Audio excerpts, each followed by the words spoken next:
یہ مسلمان قوم جو سمندر پار سے آئی ہے، اسے اس سرزمین سے کوئی تعلق نہیں، اسے صرف مال غنیمت چاہیے۔ مال غنیمت حاصل ہو جانے کے بعد انہیں اس ملک میں رہنے کی کوئی ضرورت اور حاجت نہیں۔ یہ مال غنیمت لے کر جب افریقہ روانہ ہوں گے تو یہ وطن ہمارا ہے، ہم خود اندلس کے شاہی تخت و تاج کے لیے کسی کو منتخب کر لیں گے۔ راڈرک اس رازدانہ عہد و پیمان اور لشکر میں ان باغیانہ خیالات کی نشر و اشاعت سے بالکل بے خبر تھا۔ وہ مسلمانوں سے مقابلہ کرنے کے لیے جنگی تیاریوں میں مصروف تھا۔ اس کے جاسوس بھی اسلامی لشکر کے گرد چکر کاٹ رہے تھے۔ انہیں بھی اس بات کا مطلق علم نہ تھا کہ ان کے اپنے لشکر میں کس قسم کے باغیانہ خیالات کی نشر و اشاعت ہو رہی ہے۔ یہ اس کی جاسوسی کے محکمہ کی ناکامی تھی۔ پھر جن جاسوسوں کو اس نے مسلمانوں کی عام حالت کا اندازہ لگانے کے لیے بھیجا تھا، وہ اپنے کو مسلمانوں سے چھپا نہ سکے، لہٰذا وہ جاسوسی کرنے میں بالکل کامیاب نہ ہوئے۔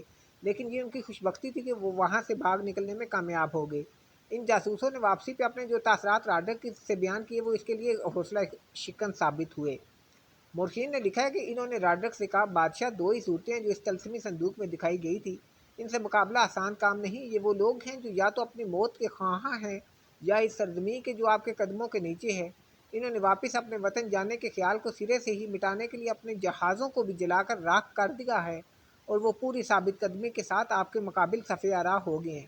ان کے لیے ہماری سرزمین پہ کوئی ایسا مقام نہیں جہاں وہ بھاگ کر پناہ لے سکیں، لہٰذا انہیں یا تخت چاہیے یا تختہ، تیسری شے ان کے لیے کچھ بھی نہیں ہے۔ جاسوسوں کی یہ رپورٹ راڈرک کے لیے نہایت حوصلہ شکن اور اس کے اوسان خطا کرنے والی تھی، لہٰذا اس کی فوج میں ایک خاصا اضطراب و انتشار پھیل گیا۔ لیکن دوسری طرف مسلمان سپاہی دشمن کی کثرت تعداد اور اس کی قیمتی اور اعلیٰ قسم کے سامان جنگ کو دیکھ کر مرعوب ہو رہے تھے، جو ایک اچھی بات نہ تھی۔ یہ مرعوبیت حوصلوں کو پست اور ضعیف کر دیتی ہے، لیکن اسلامی لشکر کا سپہ سالار طارق بن زیاد اس سے بے خبر نہ تھا، مگر وہ جلد ہی فوج کے خوف و ہراس کو دور کرنے میں کامیاب ہو گیا۔ چنانچہ اس رات کو جس کی صبح کو لڑائی ہونا شروع تھی، مسلمانوں میں جوش و جذبہ اور اس عزم و استقامت کی روح پھونکنے کے لیے اس نے ان کے سامنے ایک بڑی پرزور اور ولولہ انگیز تقریر کی، جس نے مسلمانوں کے پست ہوتے ہوئے حوصلوں کو بلند کرنے اور ان کے ڈوبے ہوئے دلوں کو سنبھال لیا، بلکہ مضبوط کر دیا، اور وہ لڑنے مرنے اور فتح مندی اور کامیابی سے ہمکنار ہونے کے لیے تیار ہو گئے۔